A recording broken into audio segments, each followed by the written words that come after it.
kubalulekile yabona lawa ngathola bebabili ngonyaka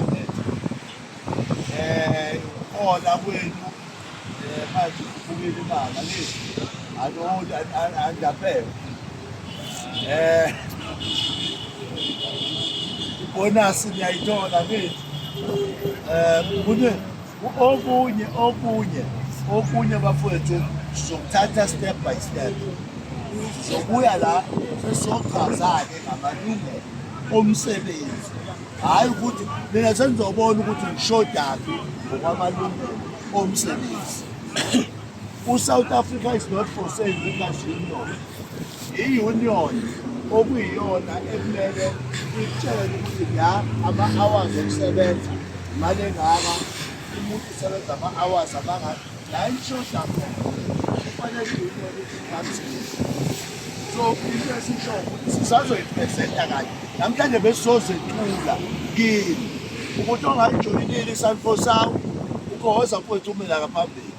Bakubone ngoba benzela ukuthi mase bekunikeza ama-forms imingoma phathi. Yeah, so makuwukuthi kukhona odinga i-form uyatholakala ukuthi uyalasi office. Kukhona obonayo ukuthi iy'mfuno zakhe azikho up to standard, banikeze office noma ekuseni mayiphuma eze office afika azosho ukuthi no uzoqala ngo-1 no 2 no 3 no 4 ngoba ninonke khona iy'nkinga ey'nganithinti ninonke ey'thinta ama-individuals. Yabona?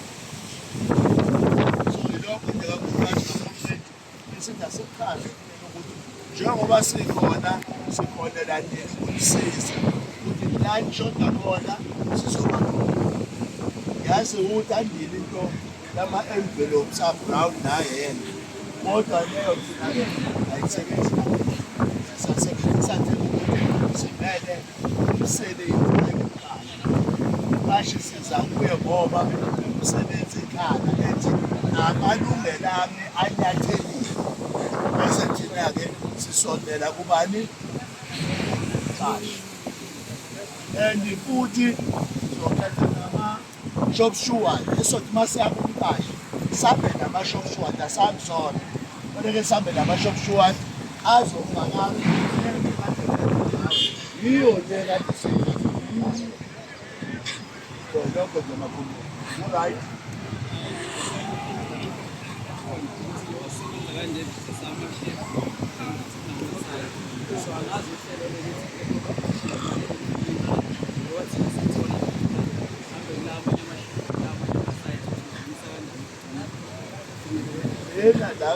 Khona abanye abaphanga endaweni endawo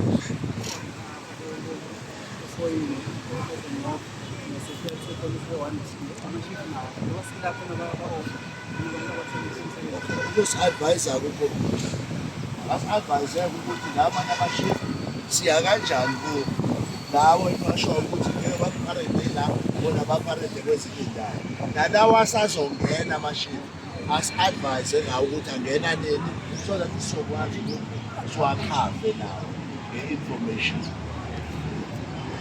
Alright. Yabona.